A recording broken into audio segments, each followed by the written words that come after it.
Good morning, all. It's Josh here. Hopefully, you can hear me and see me loud and clear. It's 9:24 a.m. on Saturday as I come to you. Second mug of coffee on the go.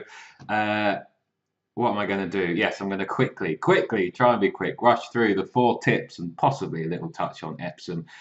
Let's go. I've picked, what have I got? An eight, well, 16 to one shot generally, 11s, 20s, and 8s, which is hedging, and it's half hour after I posted that. And well, according to Ozchecker, 8s is still there, 9s with William Hill, 8s in a few other places with best odds guaranteed, and 15 to 2 still available. So, but some money is clearly coming, as you can see, but I'll get on to him in a moment.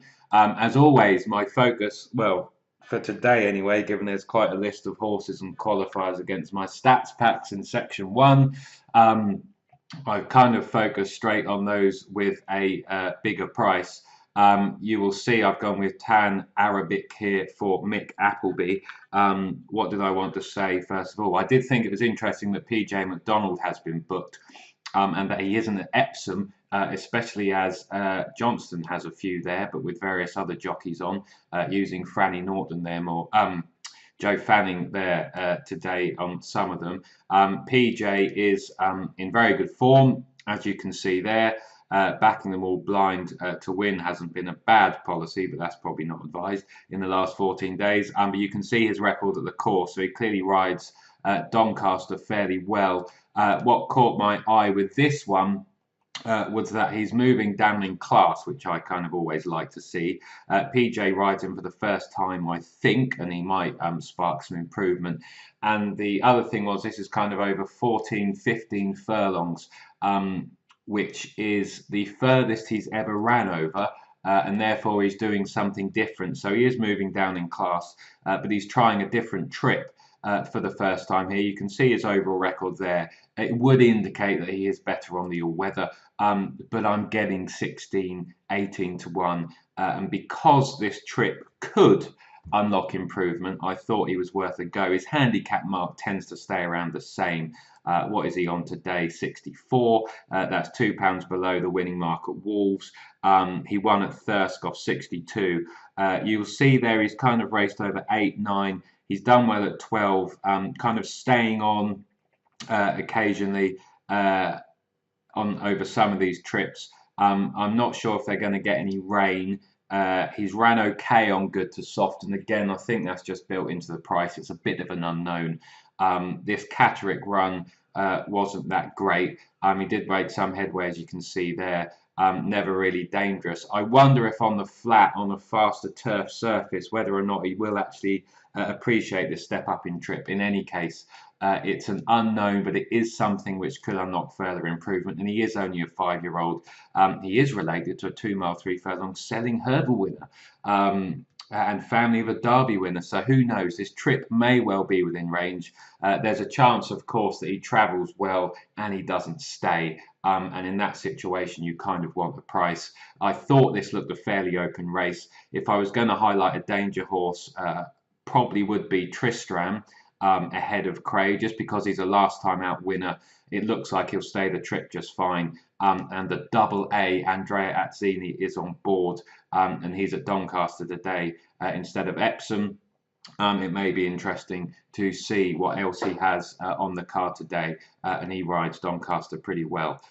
So he might be a danger and possibly worth a saver just because he's a last time out winner, and there should be more to come, and he will stay, I think. But he was a stats qualifier, Appleby, the Appleby horse. If I have a look quickly here, handicaps at the track. What did I want to look at? Yeah, class, that's not too bad, especially the place stats.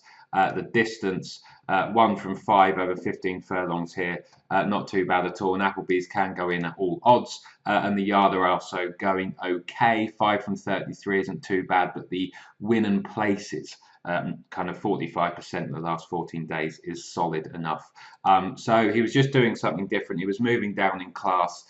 He's unexposed to a point on the flat, certainly unexposed over this trip. I just wonder if on kind of good to firm, especially class 4, he was probably taken off his feet a bit. And that may have been happening a bit too quickly for him on turf.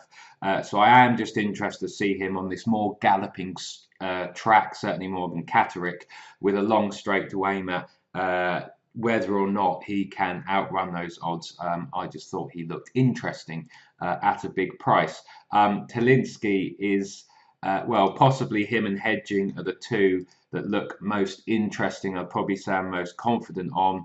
Why do I say that? Well, he is an S6 qualifier, 95 and 95. Just on those two speed figures alone on GG's Dr. Peter May speed figures, War Whisper may be worth a fiver or a quarter point at 12 to 1, which £5 is for me in terms of my tipping stake. Why did I like Talinsky? Well, he's top rated, and any S6 backers will be backing him anyway.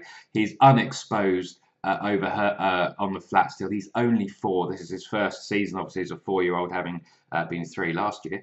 Surprise, surprise. What did I think was interesting? He ran really well on his first start of the season, close up in centre, ridden. He was on the pace. If you go back and look at that race and look where the horses that were drawn did well. The high horses and those that were kind of centre to high dominated this race. This horse was drawn in 3. There's a case to be made that he was disadvantaged by where he was on the track, let alone the fact that he actually ran like he would come on for the run. What kind of lured me in as well was first time cheek pieces. It's doing something different. Hopefully they spark him up on the flat, which is no bad thing for a 5 furlong sprinter.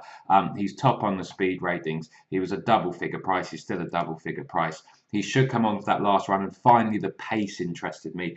You will see here there are lots of hold up horses, including another stats qualifier, All Brave. I can generally discard most things under 6 to 1. I suppose my system, if there's a strategy qualifier and a strategy I follow, kind of 7 to 2, 4 to 1 is my limit for a system bet, but I was happy to leave him, and as I speak to you, I don't have anything on him. I can live with him winning at 4 to 1, no bother. But you can see the pace here. Economic Crisis might be up there, but he or she, is it a she, isn't getting any younger. That might be a pace angle, but Talinsky will be close up in this headgear. I would like to think they'll bounce him out. I would like to think Ben Robinson's going to have him, if not leading, trying to bag that row, which Economic Crisis might do, then certainly one off it and just tracking him.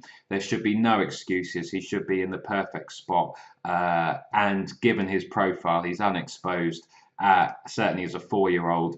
And in these conditions, and I thought he looked fairly interesting. I hope they escape the rain. I don't think they're meant to get any or too much. They've had some yesterday, but it's still good to firm in places. I don't really see an excuse, certainly not at the double figure price.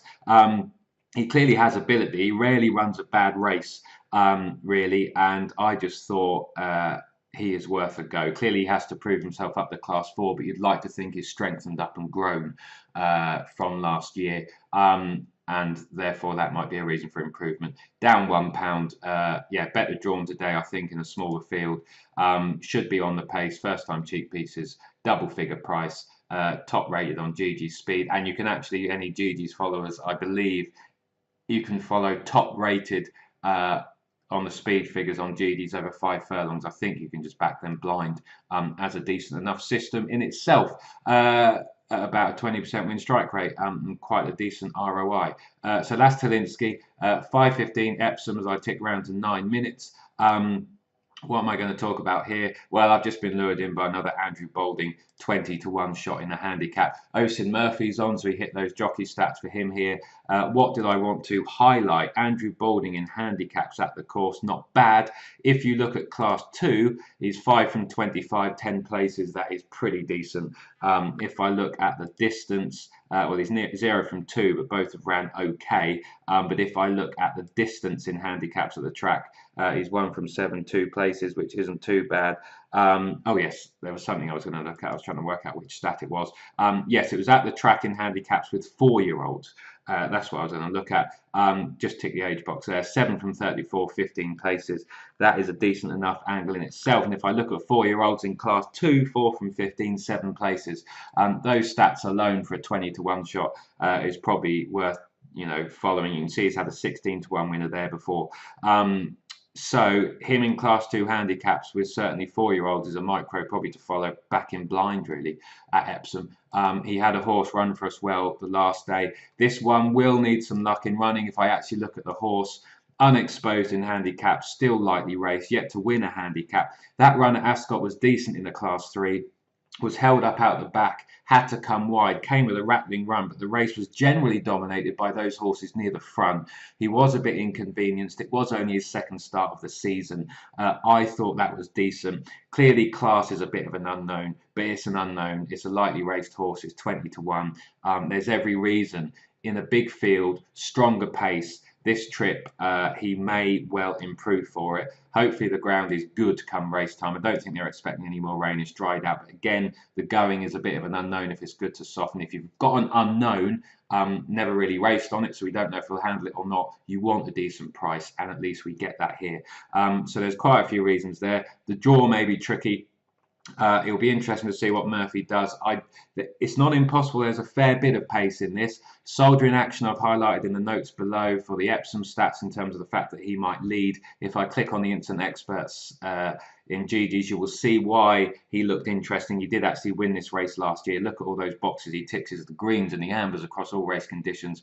£3 below his last winning mark. He is the pace angle. James Doyle's back on, and he was on him when he won last year. I thought that was interesting. He ticks those Doyle stats as well. So I definitely have a little nibble on Soldier in Action just in case he does make all. Sylvester de Sousa will be aggressive again. I don't think they'll hold up this one this time. He'll be up there. Laurelina might, but might not be good enough. Star of the East, Johnson likes his horses to go forward. Across the Stars might be up there, so it's not impossible. There's a fair bit of pace on here. Twin Star hopefully can be a bit more prominent and get out. Might not get luck in running, might get too far back, whatever. 20 to 1 has lured me in with that profile, and because of those balding stats, the Murphy stats, etc., unexposed, ran and was going on the last day and looks in form. So hopefully, fingers crossed, we can get a run for our money. 7:30 Chepstow, along with Talinsky, probably the two I'm most interested in. If I click on the instant expert, you might see why. In terms of this horse is proven in conditions and likes Chepstow. £3 above his last winning mark. He's only a 4-year-old. There should be more to come. He is 4 from 15, 6 places in his career. Pretty consistent, likes winning. That's no bad thing. Certainly in a Class 4, certainly a racetrack like Chepstow. The going is soft. He won on soft, I believe, well, he has won on soft at some point. I forget exactly where. I can't exactly see it. But he has done okay. I think it was when he was younger, actually, as a 2-year-old. In any case, he handles cup just fine. Look there, he's won good to soft at Chepstow. At kind of 8 to 1, 10 to 1, I thought that was okay. What did I want to highlight here? This is his 3rd run of the season. I was trying to work out why he fluffed his lines the last day, having won at Brighton, and he did okay. Then I noticed they removed the headgear, which is fascinating. And he clearly didn't like not having cheek pieces on, and the cheek pieces return. I suppose that is the doing something different. That is the reason. If a horse has run badly the last day on the back of a decent performance, you want to ask why. I think that might be because they didn't have headgear on. Clearly, the trainer thinks the horse needs things switching up every now and then, and putting them back on today might spark him back up. I think he's still an informed horse. He rarely runs a bad race. The class is fine. All race conditions are fine. I think everything else has it to prove a bit to a point. And in any case, 8 to 1 looked overpriced by 2 points, maybe 2.5 points to my eyes. He ticks a lot of boxes. Eves are going fine. The horse is in decent form. And yes, the headgear's back on. He's on a career high mark. He has to prove it. He has never run from a mark this high, I don't think. So therefore, it's an unknown. When you've got an unknown, I can't sit here and say 100% that this horse cannot win from this mark simply because he's never tried, and certainly in what looks like possibly ideal conditions, although he's clearly versatile when it comes to ground. I just thought, yes, he looks solid, and he ticks a few stats. He's elite squad plus qualifier as well. The trainer does very well here, etc. So at a decent enough price to my eyes, I thought he should give us a run for our money. I clearly won't fall off my seat if he bumps into something that has slightly more in hand. But he could still be progressive as a 4-year-old this year without doubt, and I don't think that mark is beyond him. So that's the reasoning for all of those. I think that's it as I tick round to 15 minutes. That's that. I'm not quite sure what else I'll really touch on. There's a few other interesting, obviously, all the stats on the Epsom things. Pick through your way through those. I will highlight Love Dreams and A-Rod. I think they're decent chances at the prices, especially Love Dreams, who I tipped a few starts ago. Failed to tip, but he was a short enough price at kind of 4-1, but he absolutely bolted up at Goodwood. There's a chance he gets the lead. I'm not going to tip him at sevens because he is stepping up in trip and he's not sure to stay 8 furlong, especially with cut in the ground, although I think he will. And it's a jump from a class 2 to a grade 3, which is quite a jump up, but certainly for an interest bet, because of the pace, because it's SDS, because he might bag the rail turning into the straight, I thought he was interesting. I've tipped Twin Star. I won't put you off a nibble on Soldier Action at the price. If you're at the track, Dash of Spice at 4-1, 9-2, probably worth a bet. Sat here on my seat, he's probably short enough for a competitive handicap like that.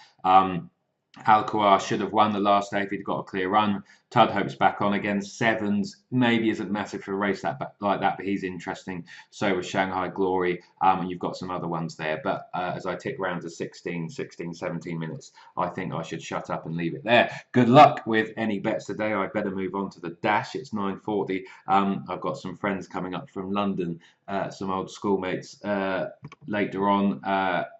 And they're getting here in about 2 hours, so I better hurry up. So whatever you're doing this weekend, have fun, enjoy, bet responsibly, make sure you've got a betting bank, and ensure that you can still enjoy a race if we back a load of losers.